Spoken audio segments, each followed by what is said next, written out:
Hello, Wagwan. Welcome to episode 12 of Design to Win. I'm your host, C. Ruth Taylor, and this is a show where we give you the roadmap to win at life with a little Caribbean flavor. Coming up in today's show, we're going to talk about how to help children with learning disabilities and behavior challenges to win. And my guest today is Dr. Clara Ricketts, who is a specialist in this area, and she's the author of the book Yes They Can. So she's going to be telling us a little bit of her story and how she has been helping these children to win and how you can help them to win. So stay tuned.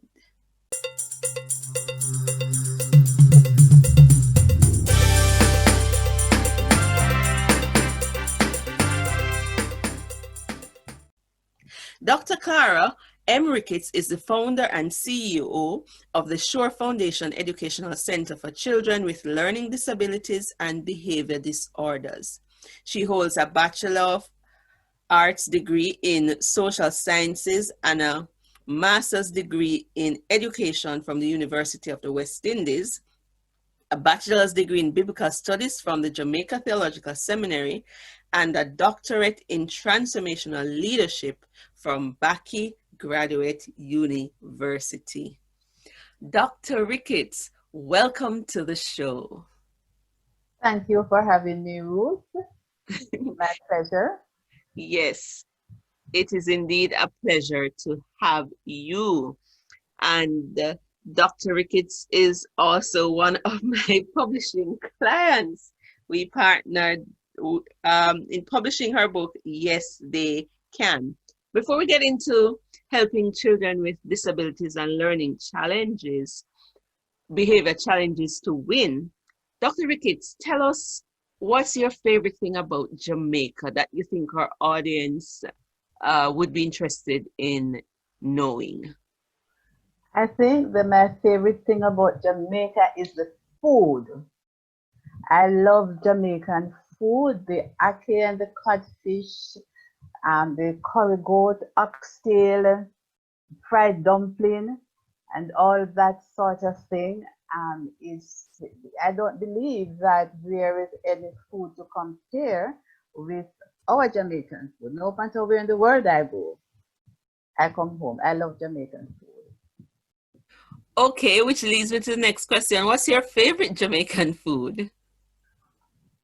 Ackee and saltfish with fried dumpling for breakfast. Okay, awesome. I like ackee and saltfish as well, and fried dumplings. Okay, so tell us a little bit about yourself and how you started helping children with learning and behavior disorders. Okay, first of all, I hail from Westmoreland, Jamaica. I went to primary and secondary schools from Westmoreland, and then I migrated to Kingston. In Kingston, I went to, in my tertiary education, I went to Shortwood Teachers College. During college, I learned much about behavior and psychology and all of that. But when I started to teach, then I realized that it was not easy. I had challenges with some of the children in the class. I taught actually for only 3 years in the primary school. But during that time, I had children who were going through my class. They came in and they went out almost as they came in. And these were these children who would say find themselves at the back of the class and was not learning anything. And my heart moved for them. So when I heard about the possibility of having a smaller class, I said it didn't matter what was wrong with them. This was about to teaching deaf children. So I opted to move into that field so that I could have a small number of children, irrespective of their disability. I felt there's something in my heart compassion for these children who were not learning, and yet they're coming to school and going through the process. That's where it started. Okay, so you were in the regular education system and then you developed concern for children with special needs and decided to specialize in that, correct? Correct. Correct. Okay, so did you have to go back and do some special training in order to teach them? I did, but I started to teach them first, and then I got the job to teach them. And in the process of the job, very shortly after, then I was selected to go for special training. So I did the certificate course in deaf education at the University of the West Indies. That was my first taste of special training. But as I progressed, through the years, I did other courses locally and abroad, shorter courses, but they all added up. Okay, and today you are a behavior management specialist and you have been a principal leading institutions for children with learning and behavior disorders, having set up your own school as well. You're the go-to person for the Ministry of Education here in Jamaica. And when you share your story, I love the experience you had in the classroom the very first time. And I want you to share that interesting story with our listeners. Okay.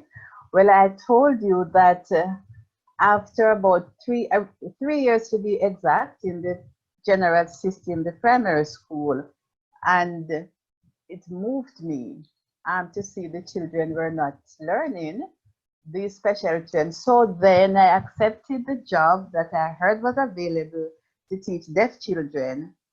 And I said, I went with a confidence that I could do that job. And so I got the job over a number of other applicants.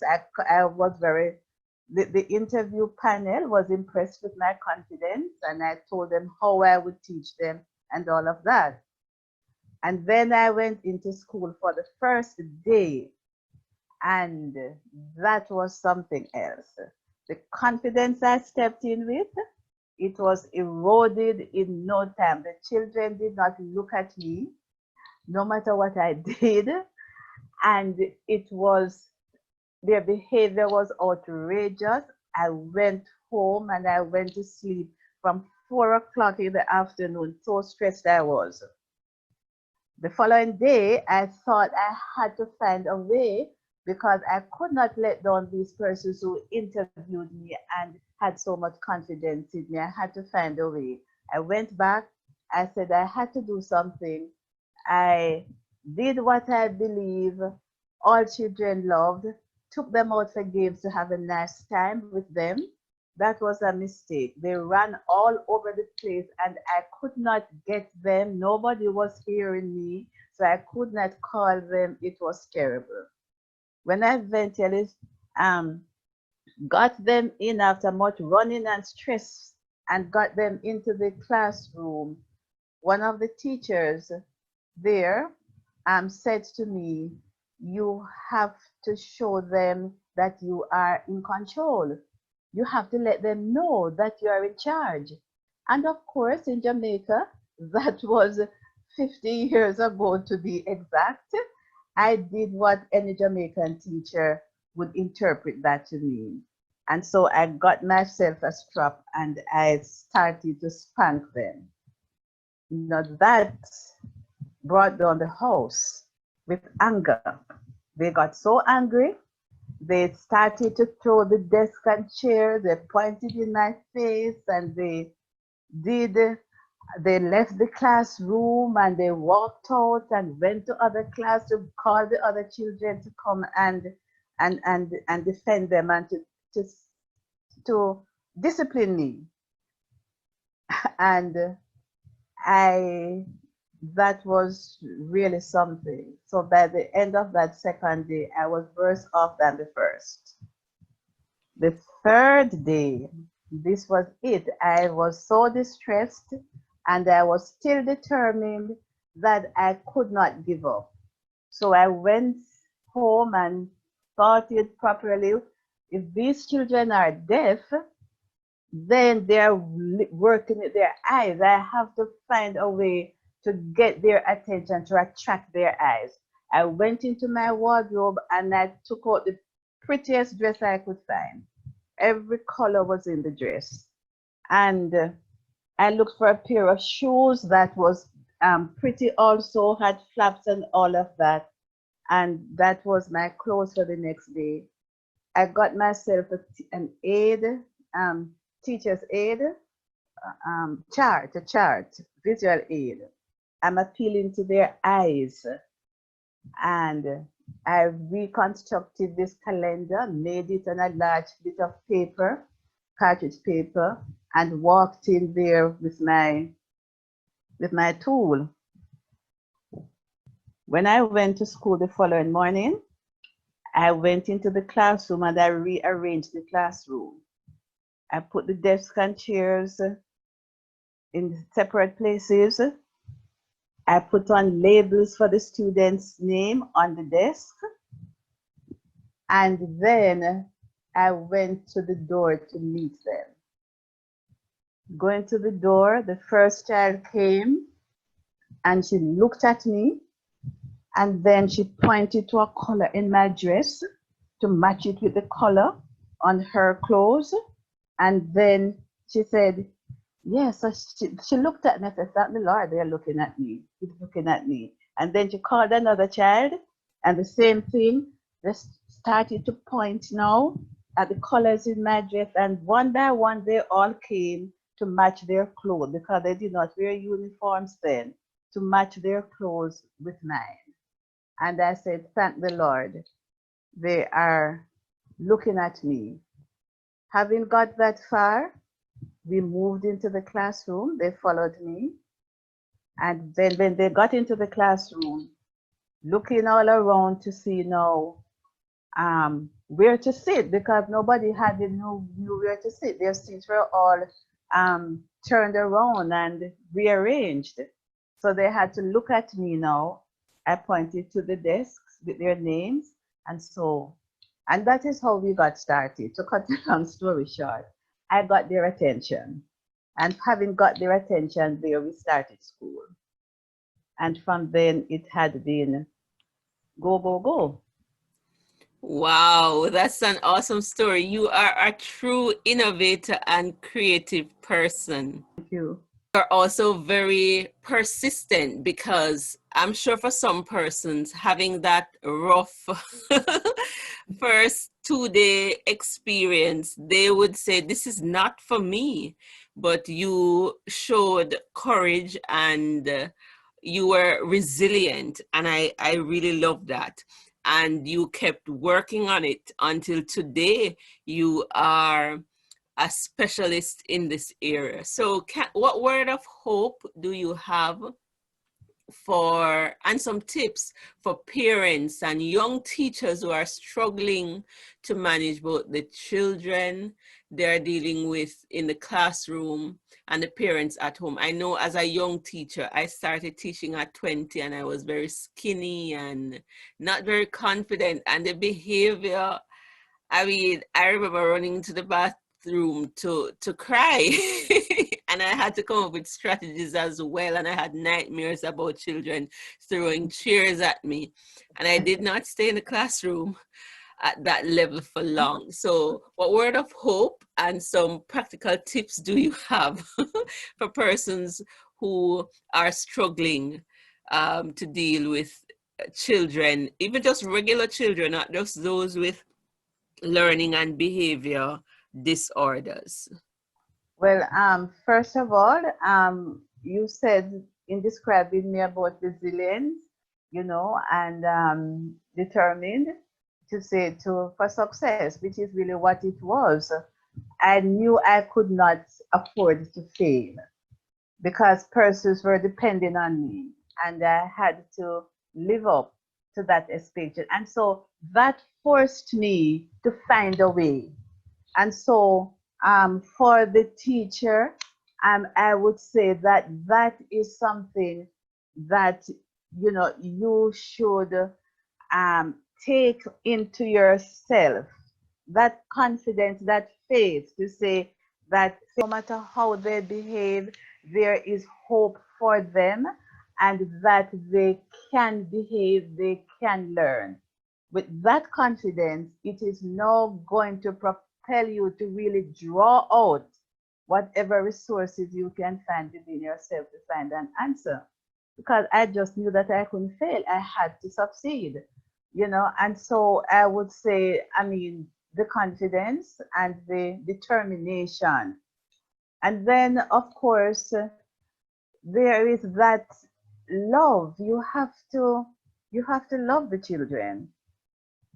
It is in loving them that you are going to be able to tolerate the misconduct, the misbehavior. You have to be able to look behind the behavior and see that child, that beautiful child who that is on the inside. And then, I mean, try to convince that child, even when he's tossing things and going on, that you don't believe that that is his right, that is his true self. It's a facade. So come on, I know that within you, you're a good person and you know what is right and you can do it. So it is expressing, transferring your love and confidence to the child in whatever way you can. And it does not matter whether the child returns it to you. They don't have to return the love. You have to give the love. They will return the love, maybe not now, but years down the line, when they come to a greater understanding of what you were doing for them. So it's not a matter to say, well, I mean, they don't love you and they're behaving very angrily and, almost nasty to you. How to bring that balance to accept the child who is less than we would appear to be lovable. That's a great, that's a challenge, and yet it is necessary if you are going to be working with these children. And then you have to help that child to get confident in himself, because these children who are misbehaving, there's a reason behind it. There's always a reason behind it. And what happens is that in the process, they feel unloved and their self-esteem drops. Some of them never had it in the first place, but they never get a chance to build the self-esteem. So we have to help them to get over this and to accept themselves and to know that they are, they are good and there's good in them and they can achieve. All of that we are trying to do from the beginning, and that is my encouragement. For a start, no matter what we are going to try to teach them, tell them about their behavior, tell them what we want them to do, everything. That foundation is necessary. And then we have the chance now to begin to mold them. Wow. So I can hear the passion coming out there. So it's like you're saying, love will find a way. Yes. And believing Thank that, you. yes, they can, and Yes. you will find a way to help them, which leads us to the title of your book. Yes. Yes, they can. Can you tell us a little bit about this book in the few minutes that we have remaining, why you wrote this book and what this book, Yes, They Can, is all about? Okay.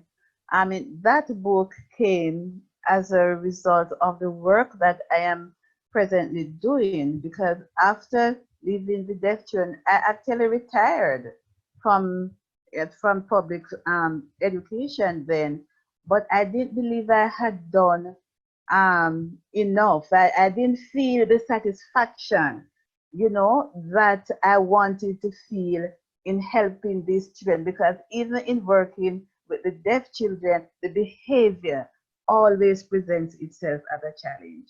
And so, and to put on top of that, I adopted a child late in along the way, and that child turned out to be a child with behavior, with ADHD disability. I didn't know it then, but by the time it happened, and the child started to be tossed around at school, um, from nursery school, and labeled and classified and treated as a bad boy, then I said, one day I am going to start a school for these children.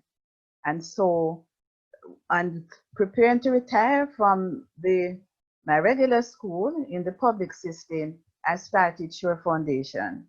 And Shore Foundation was started for the purpose of working with these children behavior challenges, and would always come along with learning disabilities a lot of the times. And so after being with them for for some time, then the I and at one day, to tell you the truth, I was having discussion with someone, Dr. Um, John Keane, from the Caribbean of Theol- Graduate School of Theology, yes. Yes, And CJC, so, our alma mater. yes, okay. And I told him about these kids who I was working with, and I was expressing my disappointment in how they were treated and the amount of attention they were getting.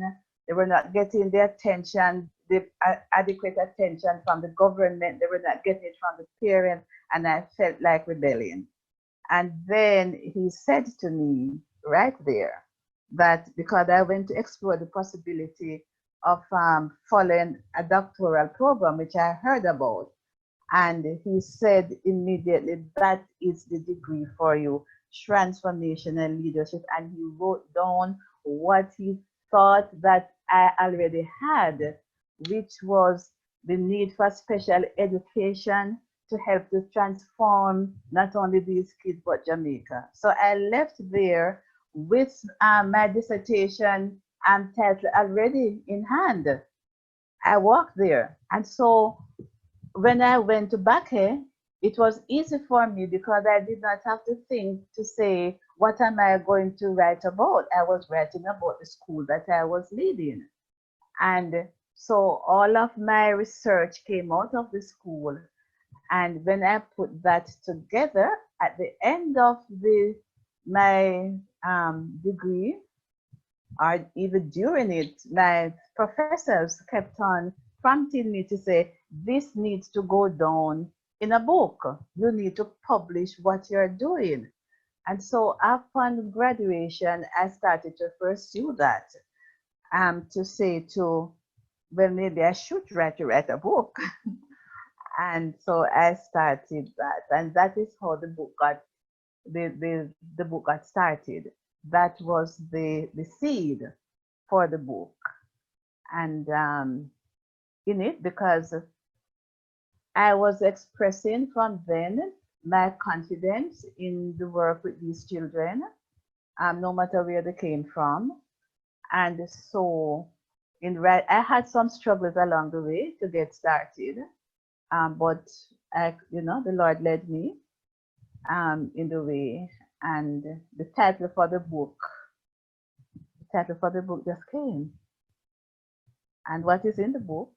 It really tells you about the struggles of the children, an idea of what, and the methods that we use to work with them, the results that we get from them, following the methods that we use, and then some of my concern for the lack of involvement of the wider community, the parents' involvement, the fact that while I'm saying yes, they can, I'm also saying that yes, they can, but they need your support.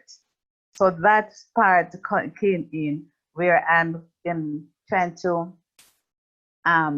guide and to impress it up on teachers and parents and church and government and community and say, hey, these children are here, they can succeed.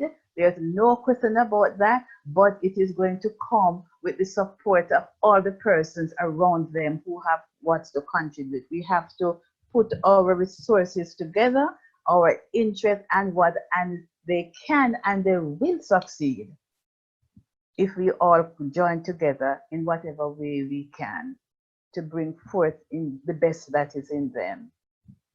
Awesome. So yes, they can. And you have a number of success stories, and these are in the book. And we know the book became an Amazon bestseller. And so we have run out of time. We look like we need a part 2. This has been a very interesting program, and congratulations, Dr. Ricketts. And I know you've just started an online academy, Yes They Can Academy, and you are seeking to empower more persons in this field. And so can you tell us, how can persons contact you? Do you have an email or a website? How can we reach you for more information? Well, we could start with using, this school that is being set up. I haven't said yes, Ruth. Your part in all of this, because while I wrote from my heart, as my coaching, writing, instructed me to do. But having done that, the book is finished now. How am I going to get it published? And I was led to you by one of my past lecturers again from JTS, Dr. Delano Palmer, and what an experience that it has been such a wonderful thing meeting you, Ruth, and you're working with me to see the publication of that book, because writing is one thing, but the book has to be published in order for it to come to fruition, and so I certainly, words are not enough to hail your praises in bringing out this so far.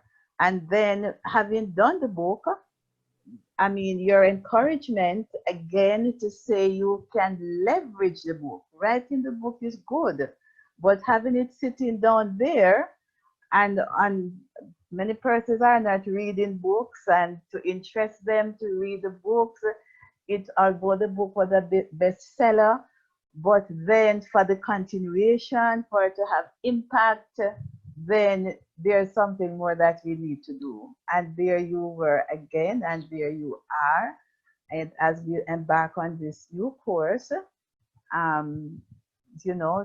that came out from your influence and strategy in terms of leveraging books. So having published it, you are also helping me to leverage it. All of that as background to say that yes, the course will be starting, and what I'm looking for in the course is the opportunity now. I want to see practitioners in behavior management, and I believe if by running this course, I can influence some persons along the way to say, yes, it's good to read all of the books about behavior. It's good to read all of the psychology and what to do. And lots of people can tell us what to do, but I would like to see some people doing it. So, Dr. Ricketts, that's an amazing journey. And yes, we want to help produce more practitioners. So, okay, thank you. Yes, this has been a wonderful interview. As I said, we will need a part 2. And we want to thank you so much for coming. You're welcome. Thank you very much for having me. Yes. So as we close out the show, you've heard a lot of things today about how we can help children. And since we're almost out of time, we're just going to do our pledge to win. There's greatness in me. It's possible to live my dreams. No matter how bad it is or how bad it gets, I'm going to make it with faith, courage, and consistent action. I'm going to make it. It's not over until I win. This is Ruth Taylor saying, join us next time. Ta for now. Until next time.